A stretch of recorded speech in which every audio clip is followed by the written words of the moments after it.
Hello, everyone who's starting to join us. We're just going to wait a few minutes to let some folks get in here, and then we'll get started with our workshop. In the meantime, if you want to put in the Q&A panel or the chat what you're most excited about learning in regards to social media ads and Facebook ads today, we'll see what folks are here to learn.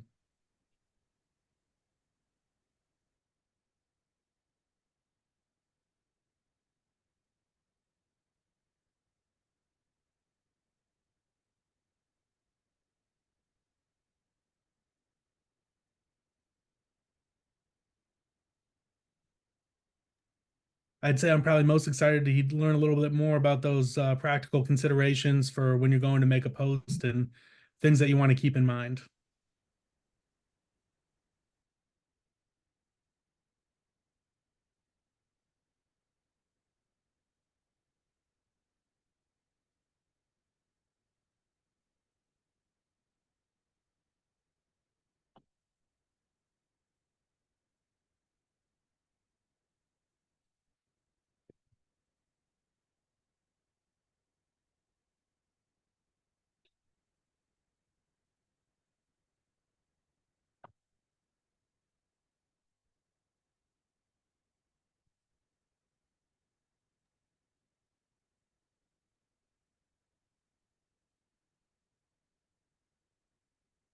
I can see that, Susan.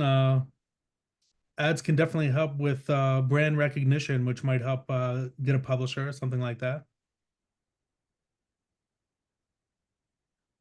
I want to say welcome to the folks who are joining us today and who are coming in. Please feel free to put in the chat what you're looking forward to learning today about social media ads.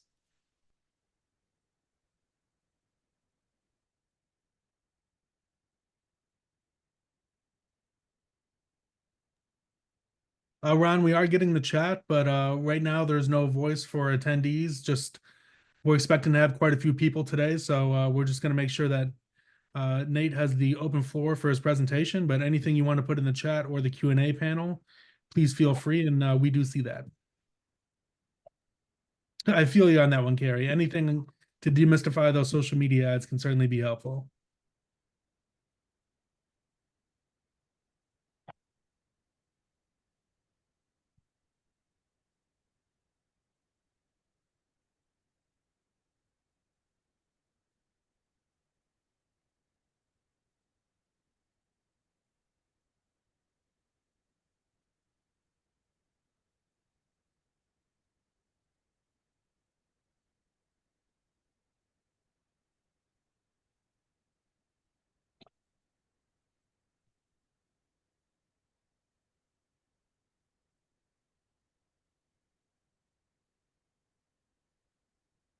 Well, in the interest of time, while folks are coming off of their lunch break and piling in, we'll go ahead and get started here today.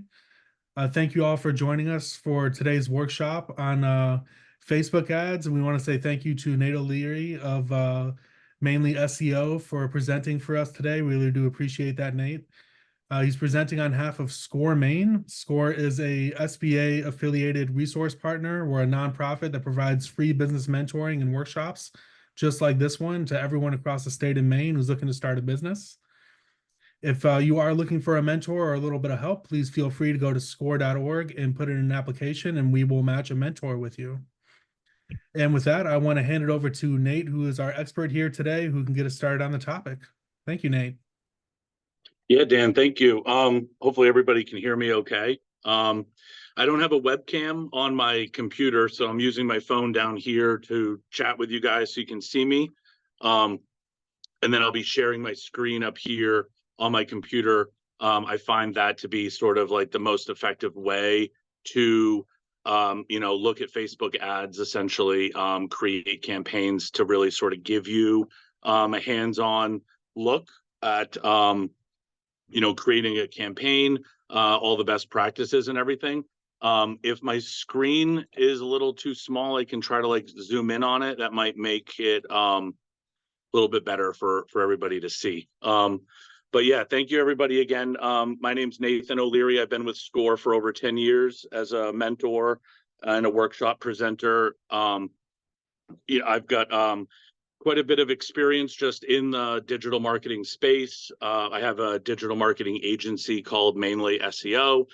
We primarily do search engine optimization, but nowadays, or at least for the last like number of years, we've been doing a lot of social media, a lot of paid ads on Facebook and Google, and all those sort of things. And it's super important to like measure the results of all this stuff so that it's actually moving the bottom line, whether that's sales or leads or newsletter signups or whatever sort of conversion metric that you're trying to increase. One of the sort of examples that I'm going to show you is a newsletter sign up ad that I'm running on Facebook to get people to sign up for a weekly newsletter that I send out. So I think that's a pretty common thing. People probably do want to grow their email list. Email tends to be the best return on investment for small businesses. So if you can grow your email list and then convert them into customers, that's probably going to give you the best return on your investment. So kind of going into what Facebook ads are, essentially a Facebook ad is like a paid placement of a post, if you will, on your news feed or within stories on Facebook and Instagram, as well as Facebook Messenger and like WhatsApp. So Facebook owns all of those platforms, and if somebody is talking about running Facebook ads, it might mean that they're trying to run ads on Instagram or something. I know Facebook has obviously changed their name to Meta. I'm still stuck in calling it Facebook for everything there. So there's a lot of different types of ads. I have like a great little blog post here that I like to share with people. This is from the website adespresso.com, which is like a paid tool from Hootsuite, which is like a social media scheduling tool. This will give us the breakdown of the different types of ads that you can run on Facebook. And I only have this blog post up because it shows us some great examples. And it just is easier to, I think, show you guys than try to describe them. You may be familiar with, obviously, the differences between like Facebook and Instagram. Facebook is been around longer and it has like an older demographic. So if you're, targeting a specific type of customer or person that you're trying to target, you need to kind of think about who it is that you're trying to target, and then decide whether or not a Facebook ad makes the most sense or potentially an Instagram ad. The reason that's a little different, not just because of who uses Instagram versus Facebook. Instagram is like a younger demographic, but we can share the link there. I'm not sure, Dan, if I can like maybe put this in chat or something. Yeah, if Just you so want to put everybody. it in the chat, then I'll make sure it also goes out in the follow-up email. Okay, great. So there's like the link that I'm looking at there, so people can follow along. So people are used to being able to click on things on Facebook, and Instagram is sort of a little more difficult to get people from Instagram to click through an ad. And that's sort of because Instagram has sort of been set up as just like a very visual and image heavy social media network. So you can't necessarily directly link to a website or to something on your Instagram feed. So if something that you're trying to run as an ad to get somebody to click through on something, I find that there's a better click-through rate on Facebook because people are more, they understand how Facebook works and you can click through. You can turn a regular Instagram post into an ad, which then does make it clickable. But again, that behavior of them not being able to necessarily click on an Instagram post to go to a website on just like their normal timeline, I think just like distracts people and they don't maybe even know that they could click on something. So again, thinking about what it is you're trying to promote and who it is you're trying to target, you might want to run this just on one platform or potentially both. So going through these ad examples, this is like a Facebook post here that's an ad, that's a link to a website. You want to make sure that your ad images are, very eye-catchy. You want to try to educate them about what you're trying to offer. And then it's important, just like with any sort of marketing, that you tell them what it is that you want them to do to help increase the likelihood that they're going to convert like on the next page. So if it says, download this guide or sign up for our newsletter or buy this product, you sort of want to, again, tell them what it is that you want them to do. So this is just like a link to a website here that becomes an ad on Facebook. There's obviously some ads that you can run, which are videos, which can also be very effective in getting more engagement, especially if it's something that you want to like, that is better explained like in a video. We'll get into some of the different ad elements, if you will, but quickly, there's obviously like your creative, which in this case would be sort of like your image and the graphic for the link or for the video. You've all probably seen like carousel posts and stuff. If I scroll down a little bit further, you can see here carousel post is like made up of multiple photos. It's important that you're, again, using like great visuals.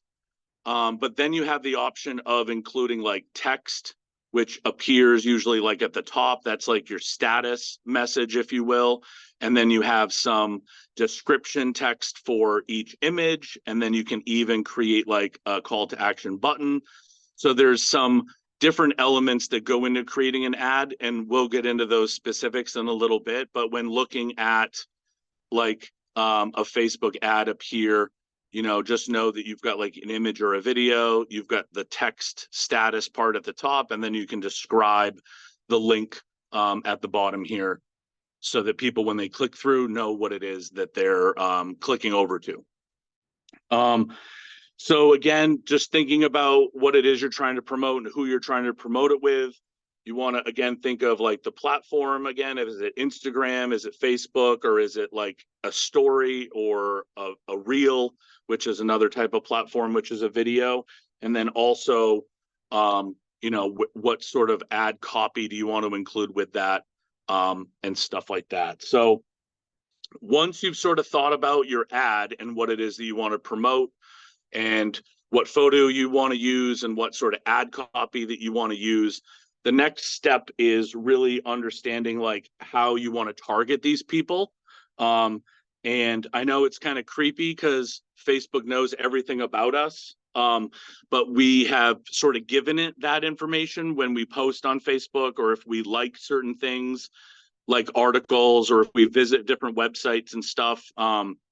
There's cookies out there that are tracking you, which are, like little tracking pixels and things like that. And just all of the other like interests and behaviors that you do online. If you're logged into Facebook, or I'm sure there's other ways for them to sort of tie it all back together to create sort of like a profile, if you will, of like who the person is, so that you can then try to target them a little bit better with Facebook. So what we're going to do here is I'm going to talk about these sort of custom audiences. This is where you can get very granular in who it is that you're trying to target, based on different activities. Maybe they are people that have liked or commented or started following you on Instagram or Facebook. There's also ways to install a Facebook pixel on your website, which is like a little snippet of code. You put that into your website, and then you can remarket and retarget those visitors. So if you've ever looked at a pair of shoes online and then you leave, and then those shoes follow you around for a couple days or however long, that's retargeting and remarketing, and that's done with that Facebook pixel. If somebody obviously isn't on Facebook, or they're not logged into Facebook when they're visiting your website, then sometimes Facebook can't make that connection to like who the person is. So it's not going to necessarily track 100% of the people visiting your website. But if Facebook can match the person that's visiting your website to a Facebook profile that, again, they might be logged in on, or they're using the Facebook app on their phone, all those things can help us create more of an audience to like track different people. So one of the audiences that we like to use a lot of that we've created here is people that have engaged with either our Facebook page or our newsletter or our Instagram account. And we've created these audiences to target people that have just engaged with us over the last 3 days. And that's just done in this audience. You can create a custom audience here and essentially define that audience as somebody that has only been to the website or has only engaged with our page in the last 3 days. So I will attempt to try to create a custom audience in here relatively quickly so that you guys can see how that process works, assuming you already have a Facebook page and like an Instagram account and the Facebook pixel installed. But these are sort of some of the ways that you can connect with people that match a certain demographic here. So one of those that I mentioned was like the pixel. So if we drill into the source of our custom audience as our website here, we can target these people, again, using that pixel and focus on people that have been to the website or that have visited a certain page of the website. It's only pages of your own website that has the pixel. You can't target people that have been to a website that you don't own or somebody that's been to a competitor's website. But there are some ways that you can create what's called a lookalike audience so that you can find more people that are similar to the people visiting your website, which we can also get into in a little bit. But if I click on the website as my source, I can hit next. I've got my source as my Facebook pixel here. And then under that, I can select whether or not I want to target all of the website visitors or maybe people that have visited a specific web page of my website. And here I can define that as a keyword that might be in a particular URL. And then this audience retention, the maximum is 180 days, but if you want to get the people that have most recently engaged with you, you can change this. The default is 30 days, but you could say anybody that's been on my website in the last 7 days or 3 days or even 30 days. I like to keep it pretty short. Our website does get a lot of traffic. If your website doesn't have a lot of traffic, you might need to expand the number of days in the audience just to reach like the most amount of people. But with a shorter time frame, then these people are more, they most recently engaged with your stuff. So it might still be in their memory, or they might remember a little more easily that they were on this site. And then that sort of, when they see the ad based on visiting your website, it might be they might be more receptive to engaging with it because it was something that just happened recently, as opposed to targeting somebody that's been to the website in the last 30 days. They might have been to the website, a month ago, and then they're going to see the ad and they might have forgotten who you were, or it just might not be relevant to them anymore. So we can target, again, these visitors based on a specific page or all of the people visiting the site. And then again, we can drill into, so Carrie, I can go into that quickly. It's a little more technical, but you do just want to go into your Facebook, business manager here and create the pixel and then put that code into your website. If you're not familiar or know how to do that, you might need some help with that, but it is sort of just copying and pasting some code that Facebook gives you into the back end of your website. If you're using Squarespace or Shopify or WordPress, there's often some plugins that can help you do that. So if you don't know how to edit the code, those plugins can allow you to just paste the pixel code into a box, and it would automatically apply that to every page of your website. So hopefully that helps you there. Again, some of these other audiences, we're targeting people that are on our email list. We're targeting people, like I said, that have engaged with us recently. We're also have created some audiences of people that might have liked us or commented on a photo, but they might not be following us on Instagram or Facebook. So that's a way to try to grow followers of people that have commented or liked something, but they haven't necessarily taken the next step to follow you. So we could create campaigns with this audience of people to try to get them to follow us on Instagram. But for this example that I'm going through now is just to try to get some newsletter signups.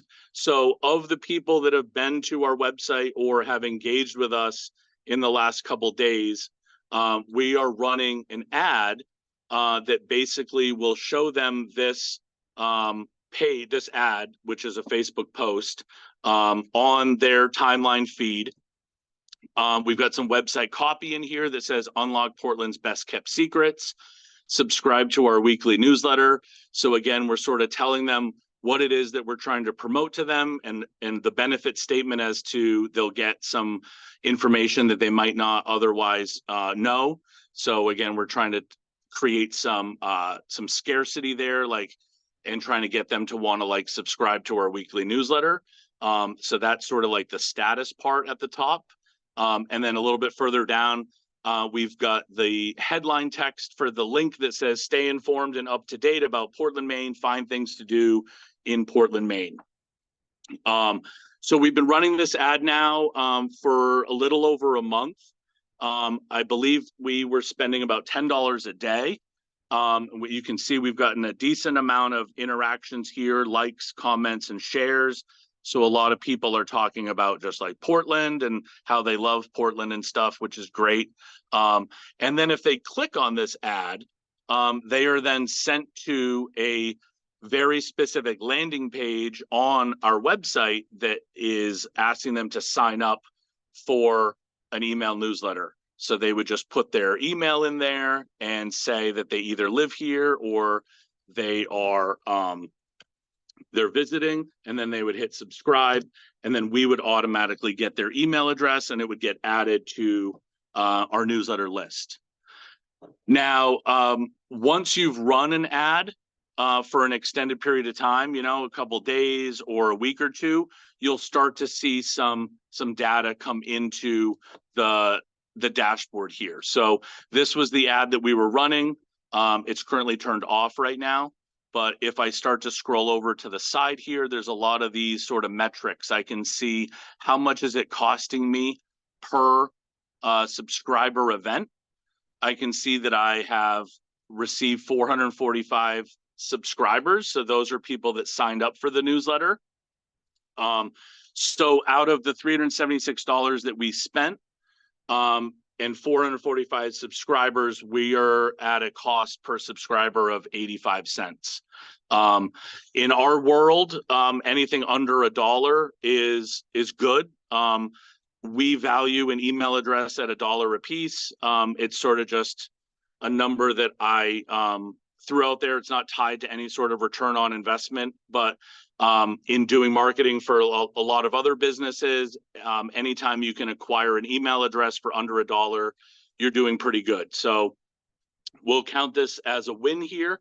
And there are a lot of other metrics that we can look at here. So we can see that it has been seen by 23,000 people. So reach is individual people, and impressions is how many times have they seen it. So we can see here that it's been seen 46,000 times by 23,000 people. So we end up with a frequency, which is how many times each person has seen the ad, of about 2. You want to be careful that when you start running ads, especially if you're doing some retargeting or remarketing, that if your audience is really small and you are trying to target them, your frequency will be very large, which means that maybe people are seeing your ad 3 or 4 or 5 times, maybe even 10 times, depending on, again, how much you're throwing at it in terms of a budget and then how many people are in the audience. You want to be careful that your ad frequency doesn't creep up above 3, 4, or 5, because the logic and the thought there is that if people aren't responding to the ad, it could be doing more harm to your brand by annoying these people because they keep seeing your ad over and over again. And if they didn't take any action the first couple times of seeing it, after the third or fourth or fifth time, in their mind, they're like, why am I still seeing this ad? I don't care about it. And again, it could just put like a bad taste in their mouth about your brand or your business or something to that effect. So just the frequency is something that you want to make sure you sort of have a manage on. And if you do see that number start to creep up, you could pause the ad, create a whole new one, or you could try to expand your audience so that you're reaching more people, or just lower the budget so that you're not showing it to the people over and over and over again. Maybe they're just seeing it like once or twice. With the ads, obviously, like in this case, the metric that I'm tracking that's most important to me is the subscribers. But there are other ways that people can interact with the post. So when we look at the total number of like unique clicks here, and this cost per click is much lower than what the subscription cost per subscriber is. The reason there is because people are clicking on the ad and maybe not signing up, or they're liking the post, or they're commenting or sharing, which is all tracked as a particular click here. But it's not really the action that I wanted them to take, but it still is telling me that people are engaging with the post, liking it, commenting, or sharing, which is still good. But in this example, I really wanted like the email newsletter signups. Doing some other math here, we can see like what the click-through rate is. We can see that a healthy click-through rate, anything above really like 1 or 2% is probably a good click-through rate. 5.5% is an extremely good click-through rate. So that just means that I'm targeting a really good audience of people, and they're very receptive to my ad. So they're clicking through at a much higher rate than a typical click-through rate. If you compare this to the click-through rate of some other types of ads, like Google ads and things like that, again, anything really above like 1 or 2% is pretty good. So if that were extremely low, then maybe there's something off with the audience and I haven't really dialed that in, or maybe they're not very receptive to the ad creative itself. Maybe the picture they're not a fan of, or maybe there's something just in the ad copy itself that's sort of preventing people from wanting to click on it. So that's just something else there to sort of measure. This also will tell us, like, again, how many people commented or shared the post, as well as how many people followed or liked the post, or our page, sorry. So they still might like our page as a result of the ad and maybe not sign up for the newsletter. I guess that's a small win if we're growing our following. And we can continue to scroll over. There's some other metrics here. Again, looking at like the link clicks versus the unique link clicks. So there are some people, it appears, are clicking on it more than once. Obviously, that's costing you every time they click on it. And, we can see again over here under subscriptions how many people have subscribed to that. And again, our cost per subscription.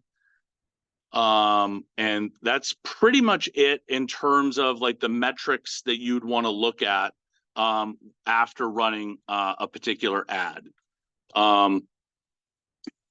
So there's a lot of ways to sort of like drill into a particular audience. So I'm going to actually go into like how to set up an ad here. So the first thing you want to do when creating like a brand new, sorry, one second, I'm just looking for my create a new ad dashboard here. So when you first land on your Meta Business Manager or Ads Manager account, you're going to just click the little green button at the top. It's going to ask you what type of ad buying you're going to want to go with. I mean, pretty much all of these for you guys are going to be auction-based ads.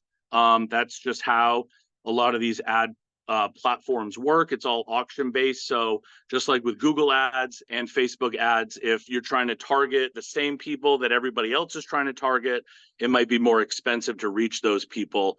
And you'll know that pretty quickly by, again, looking at like the cost per newsletter sign up or what have you there, or clicks or follows, whatever it is you're trying to do. There are a few different campaign objectives here.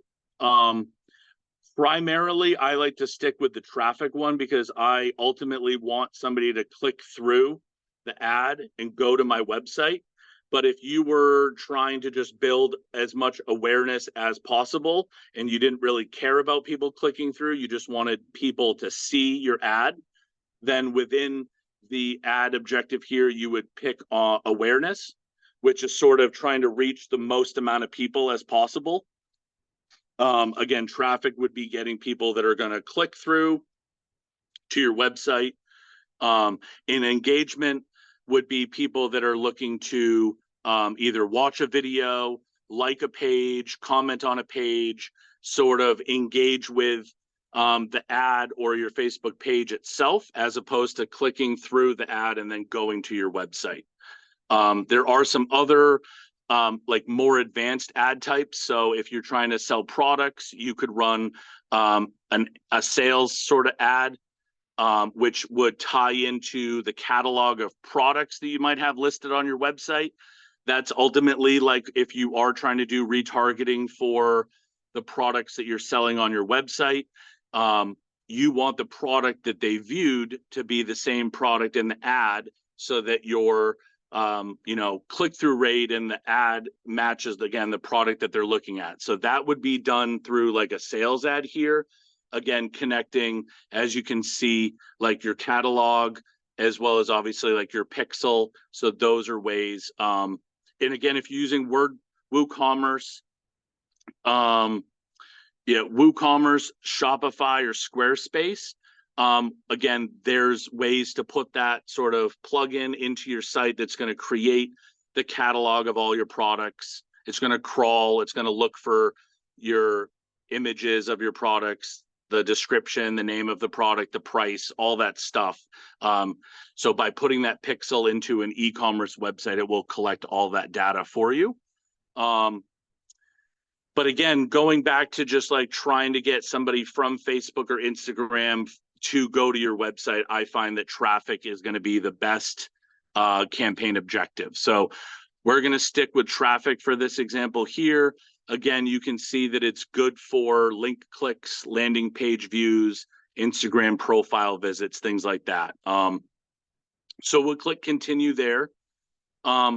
This is where Facebook tries to guide you down their quote best practices or their like recommended settings. I find that is just going to make your ad show everywhere and maybe to more people than you really want to show it to.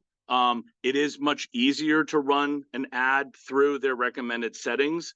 But just to get into sort of the nitty-gritty details of running a Facebook ad and setting it up, we're going to choose manual setup here. So we're just going to click this button at the bottom and hit continue there.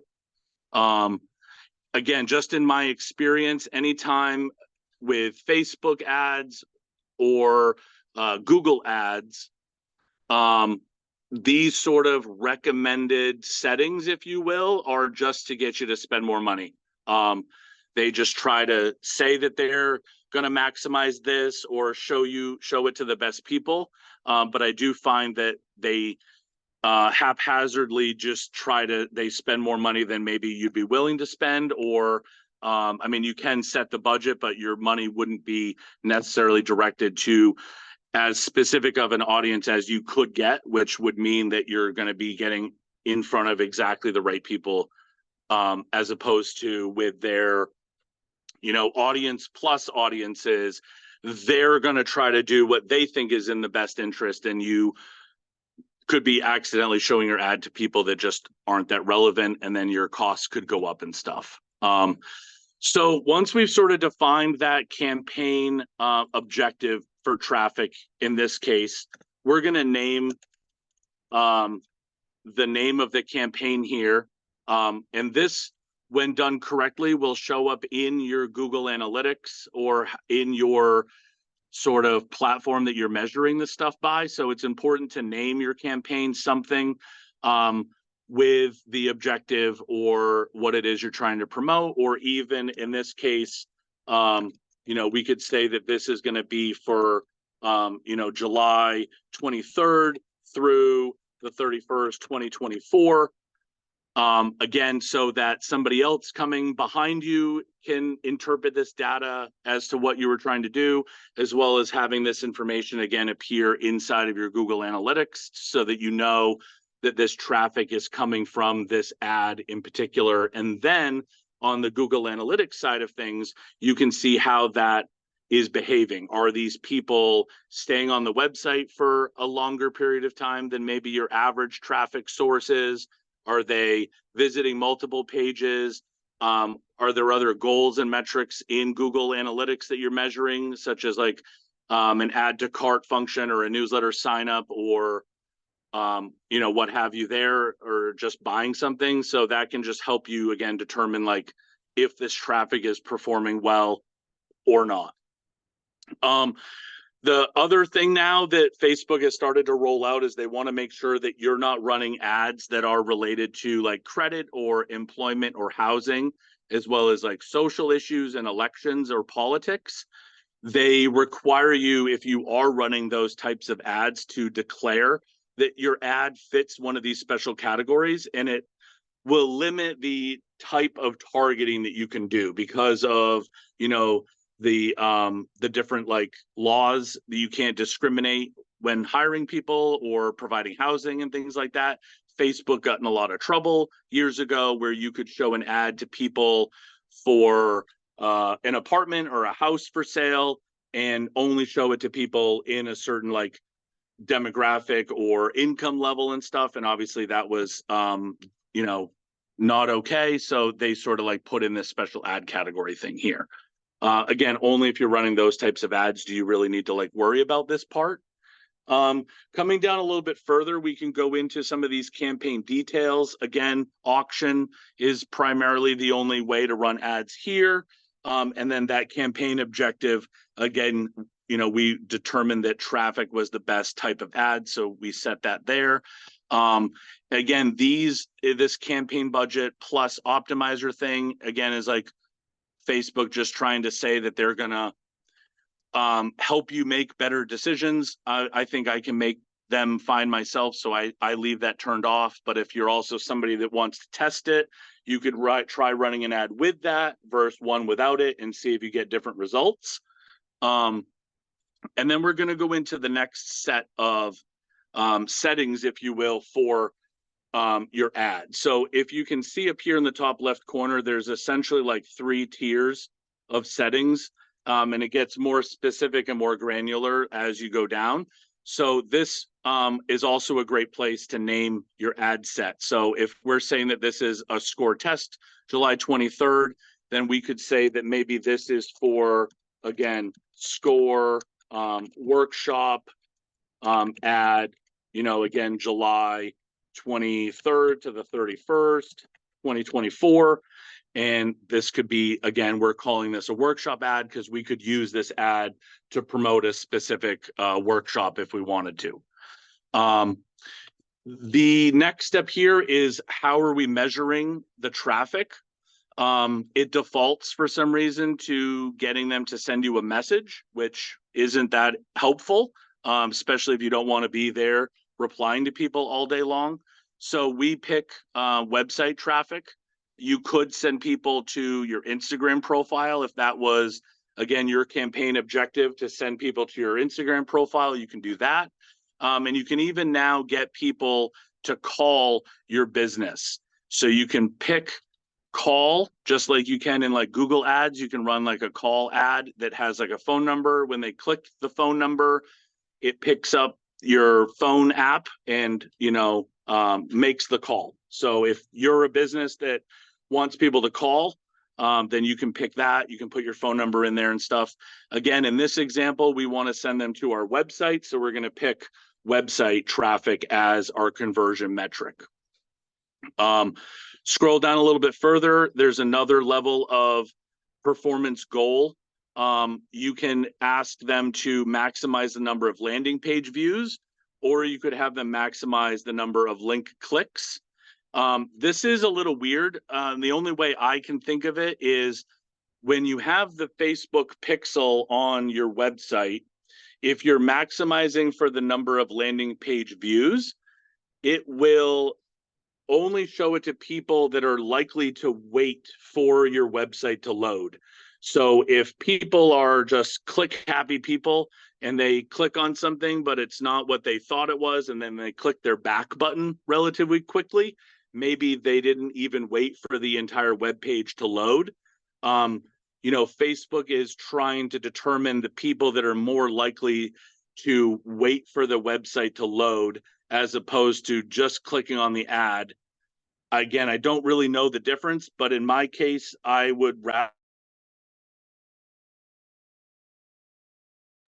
that are willing to let the website load, so that they see the full website and they're not just like clicking their back button relatively quickly. So I always tend to go with the maximum number.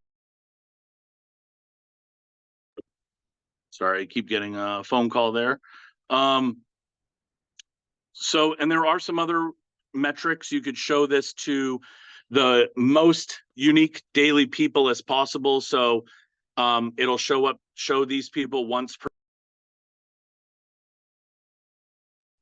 These spammers are relentless today. So it'll show them to the most unique people as possible, or there's a way to show this to the maximum number of people that are more likely to have a conversation with you, like through Messenger. Again, I don't really want people messaging my Facebook page or my Instagram. I want them to give me their email, and I don't want to have to manage that. So that's not one that has really worked for me in the past. But again, maybe your business is different and you want people to message you. So that could be an option. And then the last one is maximum number of impressions. This will show it to as many people as many times as possible. So again, it'll show it to people over and over and over again, because maybe it's something that you just want to show to as many people as possible. Maybe it's like you're just trying to get the word out or something. So that's another type of ad that you can run. Again, for this example, we're going to go with landing page views. There is a way to put sort of an estimated cost per result goal in there. I just tend to leave that blank. I feel like if you put like a penny in there, then your ad's really not even going to show to anybody, because they know that they can't get somebody to see your landing page for a penny. But if you wanted to say, hey, I'm not willing to spend more than $1 per email address or something, or maybe you've got products that are of a certain price point and, hey, we can't spend more than like $2 per click or something, that may be an option to put in there. I haven't really played with that much. I find that putting in the budget, which is a little bit further down, allows me to have a little bit more control on that. And again, just looking at the numbers sort of on a daily basis to make sure that your ads just aren't like going off in like a weird direction or something. It's important to monitor these. You wouldn't want to just ever set this and forget this, because then it could just be spending money and not really be that effective for you. The budget and schedule here. So this is where we can sort of drill into whether or not this is something that we want to run every day for a week or two or for a month. And in that case, we might set a daily budget of $10 a day, or maybe even $5 a day. Or if we say we want this to run from today through the end of the month, and we have a lifetime budget of $150, this will spend it on more days with more opportunity and fewer money on the days that have fewer opportunities. So essentially that means that we're letting Facebook determine based on the audience size and when these people are online, when they're going to see the ad. So if you are sort of running any sort of like evergreen ad that you would want to run for an extended period of time, that's when it can be helpful to set a daily budget where, hey, I want to just spend $5 a day. I want to show this to new people every day. So, in the past, we've, put in a budget of about $10 a day. And let's just say we want this to run for 30 days. This is telling us that it's going to end on August 23rd. Yeah, so that would allow us to run this ad for 30 days at $10 a day. So that's about $300. You can do some other budget scheduling. So if you want to bid more or show your ad during peak times, you can schedule the budget to only show, from 8 in the morning to 5 o'clock. Maybe that's only when you're able to answer the phone or something to that effect. Or, you want to show this all the time, and you would just leave this off and let your ads run, all the time. So I find that the ad scheduling thing is nice if you are a business that is only available to quote like answer the phone between working hours or something. But if you are running an online store where it doesn't matter what time people are visiting your website or buying your product, then you really don't need to do anything with budget scheduling there. Now we can get into some more of this audience controls. So this is where maybe you don't want to show the ad to certain people. Mike, we will get into that, but I don't think that there's anything specific for a Facebook group, unfortunately. So with these audience controls, if we're promoting something that we don't want, a certain age or a certain demographic to see, then we can actually put this in here and say that the minimum age might be 18, or maybe because we're talking about on our website, we talk about happy hours and drinking, cocktail bars, things like that, dancing at night. We might not want to show this to anybody under the age of 21. So we can put a minimum age in there. We can also exclude certain audiences. So again, for this example, let's just say I'm trying to get more people to sign up for my email newsletter. I would want to exclude anybody that's already on my email newsletter. So that means that I'm not going to show an ad to somebody to sign up for the newsletter if they're already on my newsletter. So I can exclude those people so that I'm not showing an ad to any of these people that are like already on my email list. So that's important too. If you don't have an audience of people that you're trying to exclude in the Facebook audience manager, the builder there with the pixel, you can create these audiences of people that might have already purchased. So you could upload a list of customers, or you could upload a list of people that have visited the checkout page on your website or the confirmation page. So there's some ways to exclude people that have already bought, or exclude people that are already a fan, or exclude people that have already been to your website or that are on your email list. So that's important so that your advertising dollars go as far as possible. I am trying to keep it. I noticed the time here. We got about 15 minutes. So I'm going to run down into this next thing, which is sort of important. So this is, where do we want to, or who do we want to target? So again, Facebook audience suggestions are great, and it is something that you may want to test, but I find switching to the original audiences that I've developed myself, I get better results from. And the thought there is that I have created these audiences of people that have done certain things, and then I can refine that a little bit more. So if I just want to target, anybody that has been to my website in the last 30 days, then I have this audience here where I can target people that have done this. Now, let's say I don't have any of these audiences. I can go into the interests, if you will, and those interests are just a little bit further down. So if I wanted to target people that like, sailing, I can put a keyword in here. And it's important to look at the little grayed out text on the side because sailing has multiple different parts, or targeting ways, I guess you could say. There's employers, which are people who listed their employer as sailing. So maybe it's like we want to target restaurant owners, or we want to target captains of boats, or we want to target plumbers or event planners, or have you. You would want to make sure when you're doing your targeting that you're targeting the employers here. Now, below that are fields of study. So do we want to target people that went to school for sailing? Or below that, people whose job titles are sailing instructor. Or the last one are people that are interested in sailing as a sport. Now, when you mouse over each one of these, you can see on the right-hand side here, it gives you an estimate of the size of the number of people in that audience, which is very important. So if I'm trying to target people that have a job title of a sailing instructor, there's only 7,500 to about 9,000 people in the world that have that as their job title.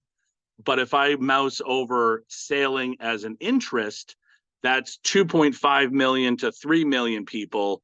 Ideally, if I was trying to target people that are interested in sailing, I would make sure to target the interest and not the job title, not the fields of study or employers. So if we click that, then now we are showing this ad to people that are just interested in sailing as a sport.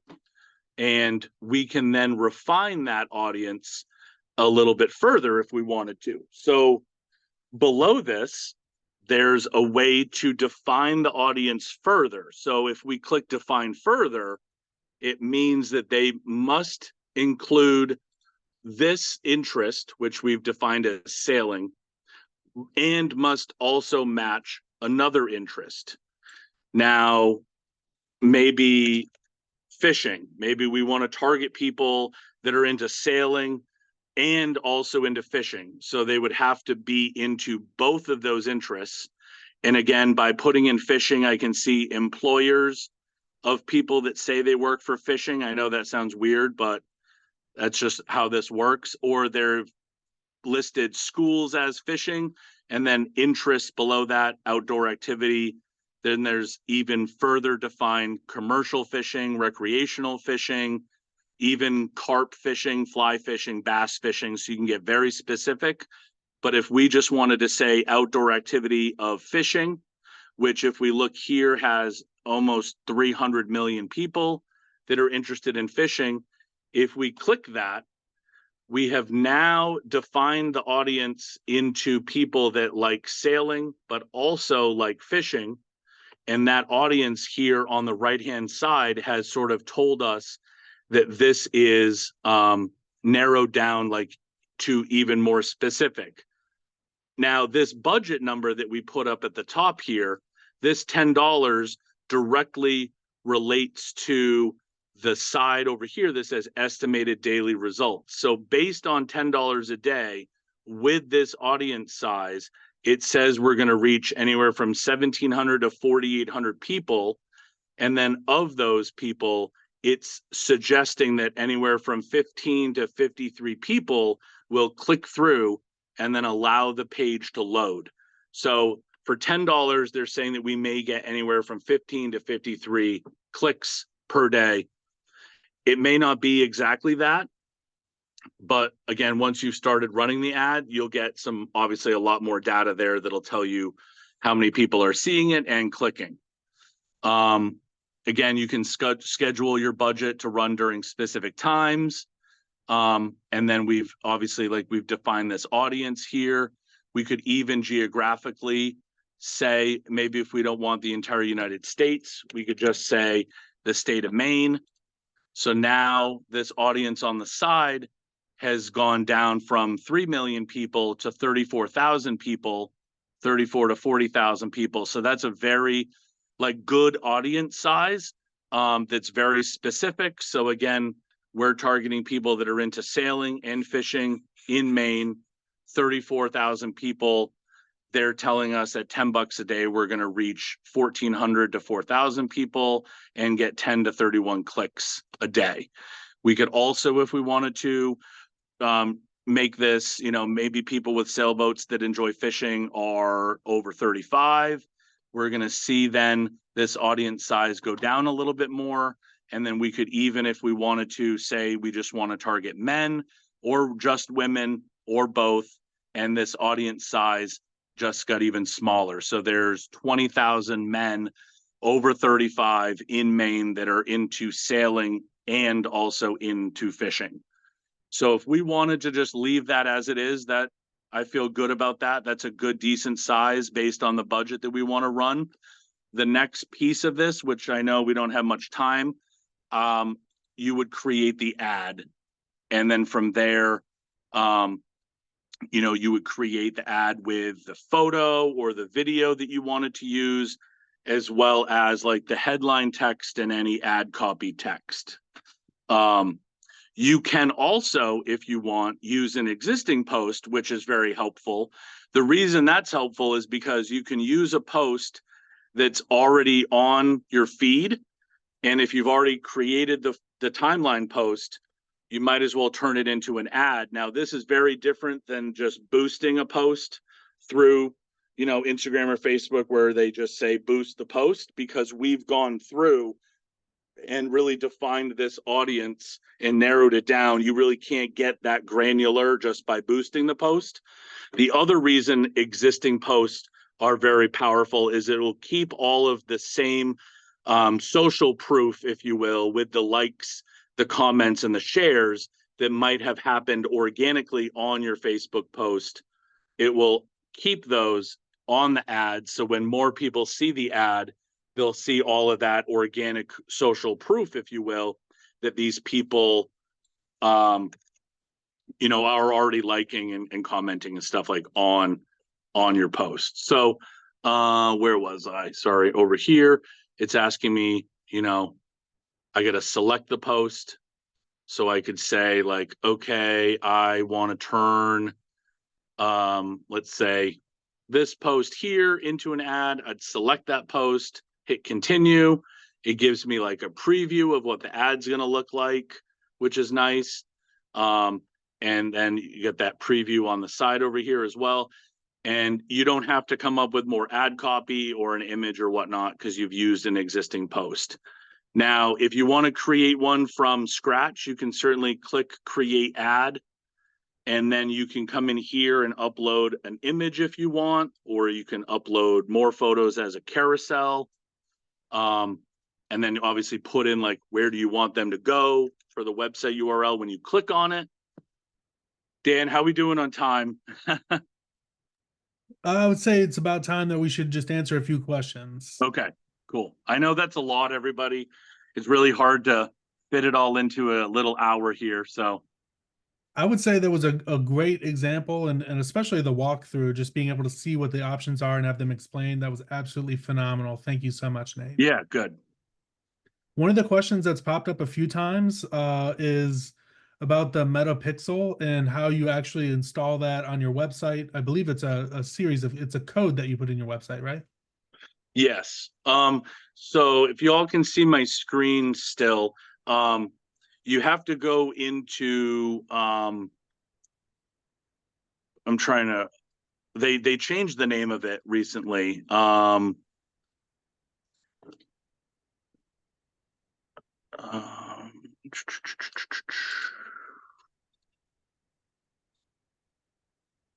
It might be under this events manager. I'm just going to click on that and see. But yeah, I mean, they give you the Pixel to install. Yeah, so it's you're going to want to look for a thing called data sources. This is also where you can upload your email list and match those people to a Facebook profile. You can upload and get your pixel and stuff. So within here, um,